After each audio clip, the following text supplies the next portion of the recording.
Uma propriedade muito importante que essa fração diminuta apresenta dos argilominerais é o desenvolvimento de cargas elétricas em sua superfície, como resultado do intemperismo. Essas cargas, que podem ser negativas ou positivas, elas se formam pela ruptura física dos minerais, dos cristais que compõem a rocha matriz, os minerais primários, os minerais secundários. Essa ruptura gera um desequilíbrio iônico entre os elementos que estão associados entre si. Além disso, ocorre uma dissociação de hidroxilas nas arestas desses minerais, criando então essas cargas elétricas que podem atrair elementos com cargas opostas. Então, as cargas negativas geradas pelos argilominerais têm a propriedade de atrair, através de uma ligação chamada de eletrostática, elementos de cargas opostas, como é o caso dos metais básicos que nós estamos observando aqui, do cátion, potássio monovalente, do cátion cálcio, bivalente, do cátion magnésio, bivalente, e do cátion sódio, monovalente. A atração desses elementos com a fase sólida do solo gera uma característica muito importante do ponto de vista da fertilidade do solo. Quando esses elementos estão adsorvidos na superfície dessa fase sólida, eles podem ficar armazenados temporariamente até que a planta precise dos elementos. Os nutrientes, eles são absorvidos a partir da solução do solo. E caso não fosse possível ocorrer essa atração, esse armazenamento temporário destes elementos com a fase sólida do solo, eles poderiam seguir caminhos que não seriam interessantes. Como assim? O magnésio, que está retido aqui na superfície do coloide, se não houvesse espaço para ele ficar retido aqui, quer seja porque essas cargas negativas estariam ocupadas com outros elementos, quer seja porque elas não se formassem, ele poderia se movimentar em profundidade, juntamente com a água, num mecanismo que nós chamamos de percolação. Uma pequena fração desses elementos pode ser absorvida, então, a partir da solução. Não teria problema. Isso aí seria vantajoso do ponto de vista de nutrição, de fertilidade do solo. Além da percolação e da absorção pelas plantas, a depender do tipo de elemento químico, ele também poderia se transformar numa forma gasosa, como é o caso do nitrogênio, e se perder na atmosfera, não sendo absorvido pelas plantas. Então, esse fenômeno de geração de cargas elétricas, que varia, inclusive, entre as classes de solo, os tipos de minerais que estão num perfil de solo, é um mecanismo de fundamental importância para a produção dos solos mundiais. Se não fosse esse mecanismo, nós teríamos que aplicar uma quantidade substancialmente maior de fertilizantes nos solos, fazer aplicações com mais frequência, para poder atender a demanda das plantas. Então eu espero que quando a disciplina terminar, vocês tenham esse conhecimento muito bem consolidado, que é a fertilidade do solo investiga a capacidade que o solo tem de armazenar esses elementos temporariamente, utilizando de artifícios, de técnicas, de estratégias para aumentar essa capacidade de armazenar temporariamente estes elementos.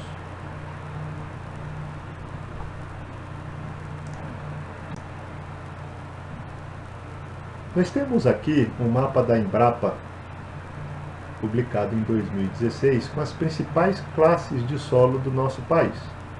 Nós podemos observar, em laranja, o predomínio de uma classe muito evidente, no Brasil, que são os latossolos. Os nossos solos, os solos brasileiros, na grande maioria, são classificados como solos ácidos e de baixa fertilidade natural. Por quê? Como essa classe dos latossolos é muito evidente, está muito presente no nosso país, uma das principais características dessa classe é apresentar um horizonte diagnóstico B latossólico, resultante de um processo pedogenético de formação chamado de latolização. Nesse processo, ocorre o intemperismo intenso dos minerais que compõem a rocha matriz, transformando em argilominerais de baixa capacidade de retenção e troca de cátions, fruto da baixa densidade de cargas negativas geradas a partir dessa transformação. Um dos minerais bastante predominantes na fração argila é o mineral bilaminar do tipo 1:1, chamado de caulinita, que além da sua baixa superfície específica, apresenta uma densidade de cargas muito pequena em relação a outros minerais que compõem a fração argila de solos menos alterados, como, por exemplo, as argilas trilaminares do tipo 2:1, cujo ilita, vermiculita e montimorilonita são os principais representantes desses minerais.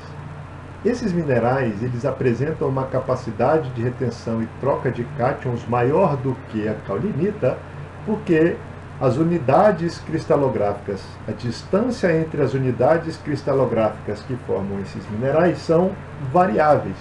Logo, eles têm uma superfície de contato maior do que os minerais do tipo 1:1. Existem latossolos que são formados a partir de minerais com elevada concentração de elementos e que foram pouco intemperizados, muito evidentes na região sul, que apresentam uma fertilidade natural elevada.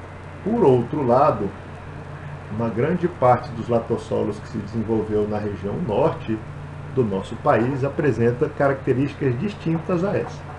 São solos com elevada acidez e baixa fertilidade natural. Então, este resultado, essa classificação, ela resulta dessa elevada concentração de hidrogênio e alumínio nos solos, que são elementos que apresentam um caráter ácido, são cátions também de caráter ácido, e eles são um empecilho à retenção de cátions nutrientes porque eles ocupam aquelas cargas negativas que nós vimos ali anteriormente.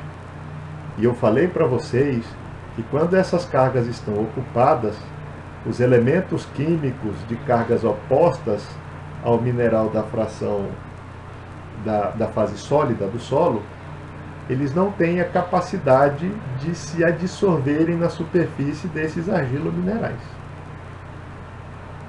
Uma outra característica marcante dos nossos solos é a presença abundante de ferro. Aqui no município de Tomé Açu, por exemplo, nós temos solos com a concentração de mais de 400 ppm de ferro, 400 miligramas por decímetro cúbico de ferro.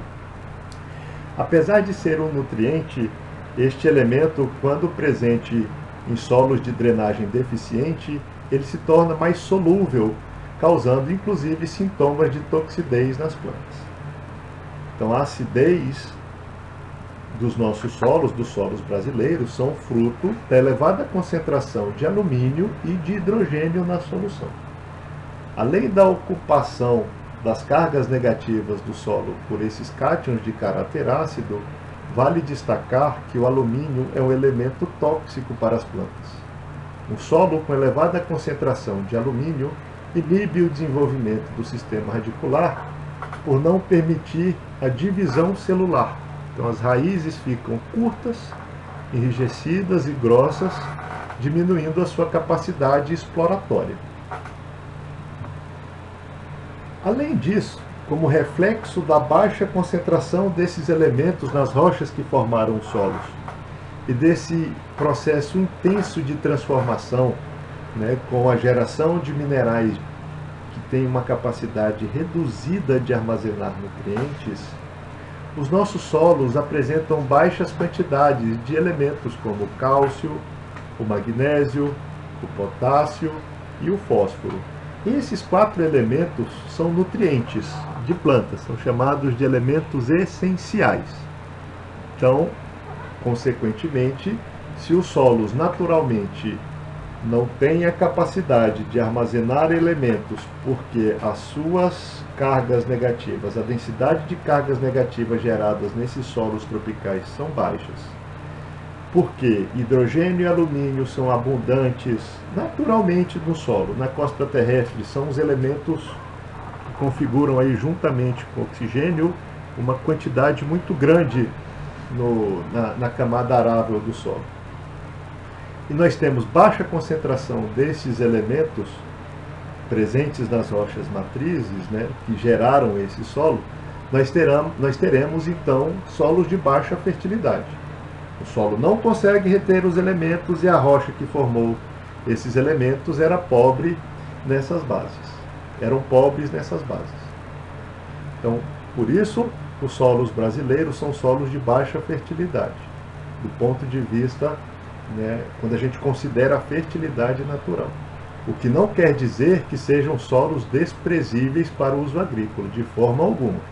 São solos que já se conhecem essas características e que hoje nós adotamos, e muito bem, diga-se de passagem, o Brasil está aí na vanguarda no que se refere à ciência e tecnologia na fertilidade do solo e outras áreas aí da agricultura, né, da agropecuária no geral. Então nós temos capacidade, nós temos condições, nós já temos tecnologia para reverter esse problema, para retirar da superfície daqueles argilominerais esses cátions de caráter ácido e incrementar a solução do solo e ocupar essas cargas negativas com esses elementos nutrientes, né, com esses cátions ou não. O fósforo, gente, aqui ele acontece no solo na forma de ânion, tá? É um ortofosfato, os ortofosfatos primário, secundário, eles não acontecem na forma catiônica, diferente do cálcio, magnésio e potássio que nós vimos anteriormente. Então, para vocês terem uma ideia, né, que não é muito diferente do que acontece no mundo, no nosso país nós temos o predomínio aí de 26,94% dos solos sendo classificado como argissolos, né, na escala evolutiva aí de desenvolvimento seriam solos que estariam antes aí dos latossolos, né? A maioria desses solos apresentam um horizonte com gradiente textural, ou seja, a textura é diferente entre os horizontes. Alguns, né, a maioria desses solos são solos de baixa fertilidade natural. Nós temos 5,26% de neossolos quartzarênicos, as antigas areias quartzosas, né? E eu coloco aqui, apesar de ser uma participação pequena na superfície aí do nosso país, mas é interessante a gente sempre discutir, como eu falei anteriormente, sobre a classe textural dos solos. Esse tipo de solo também. A gente traz a discussão sobre a fertilidade e o manejo da fertilidade nesses solos. Existe aí nós precisamos romper uns paradigmas acerca deste assunto. Os solos arenosos são solos impróprios para o cultivo. Não é bem assim. Nós precisamos rever esses conceitos e nós vamos mostrar para vocês durante o curso que é possível que um solo de textura arenosa possa ser empregado aí na agricultura. E nós temos aí a classe mais abundante nesse mapa, é a classe dos latossolos, com 31,61% dos solos brasileiros representados aí por essa classe. Desses 31,61%, a maioria dos latossolos é constituída pelo latossolo amarelo e pelo latossolo vermelho-amarelo distrófico. O distrófico significa que esses solos são solos de baixa fertilidade natural. Eles apresentam a proporção de bases na CTCA-PH7, que nós vamos estudar lá para frente, pequena, menor do que 50%. Por isso são classificados como latossolos distróficos. Aqui no Pará, nós podemos observar duas classes aí que nós falamos agora há pouco, né? Aí nas regiões próximas ao rio Amazonas, nós temos o predomínio dos latossolos amarelo, né? E também temos o latossolo vermelho e amarelo. Na região mais ao sul do nosso estado, na porção mais ao norte, próximo aí ao Amapá, nós temos aí o predomínio dos argissolos, né? São solos cujo processo pedogenético de formação recorrente ali é a podizolização. A movimentação das partículas mais finas, né, de minerais de baixa cristalinidade para os horizontes mais profundos, criando ali uma diferença de textura ao longo do perfil. Esse é o mapa do IBGE, do estado do Pará. Tá? Então nós podemos observar aqui na região do Marajó uma outra classe de solo, que são os gleissolos, os solos acinzentados, né, que se formam aí no ambiente redutor, por drenagem deficiente. Né? São solos com uma quantidade de argila expressiva, né, e que podem ser empregados aí na agricultura, dependendo do tipo de atividade, logicamente que a drenagem se faz necessária para o seu uso. E correções também, principalmente no que tange as questões de fitotoxidez por excesso de ferro e manganês. Há muito tempo atrás, né, por ser uma região reconhecidamente com muitos rios, né, acreditava-se que grande parte dos solos da região amazônica seriam constituídos por essa classe de solos, gleissolos. Na verdade, eles acontecem mais próximos dessas regiões de rios, né? Na parte que nós chamamos aqui de terra firme, acontecem essas outras classes que eu falei anteriormente ali para vocês. Os latossolos, né, na porção próxima aí ao rio Amazonas.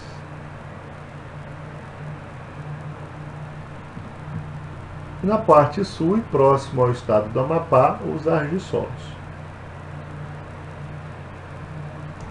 Nós temos aqui o município de Tomiaçu.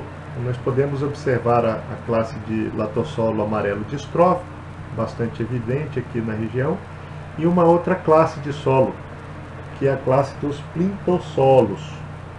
Os plintossolos são aqueles solos que apresentam as concreções formadas aí bastante evidentes em solos que apresentam uma concentração de ferro bastante elevada e alguma limitação aí com relação à drenagem, né, formando aí a plintita ou petroplintita.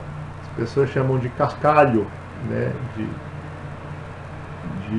pedras. Na verdade não são pedras, né, não são fragmentos de rocha, são aglomerados que se formam aí em função dessas características físicas e químicas que esses solos apresentam. É muito comum a gente encontrar isso na zona rural, né? Não só nas estradas, mas em locais que são destinados à atividade agropecuária mesmo.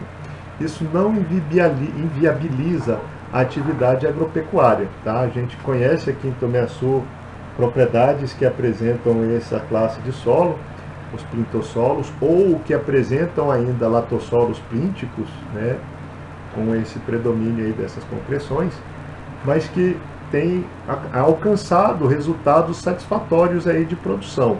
Né? Logicamente existe aí alguma dificuldade no cultivo do solo, desgaste maior dos implementos, né, dos discos que fazem as movimentações, aí, o preparo primário e secundário do solo, dificuldades no semeio, quando a gente vai fazer o uso de implementos para essa finalidade também. Tá? Mas não é,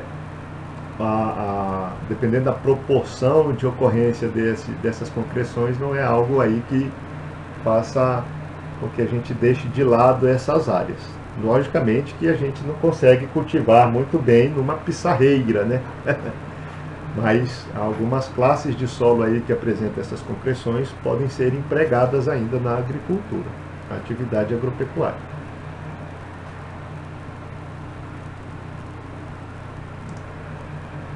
Então essas manchas aqui, ó, com a legenda FFC, são de plintossolos, tá bem?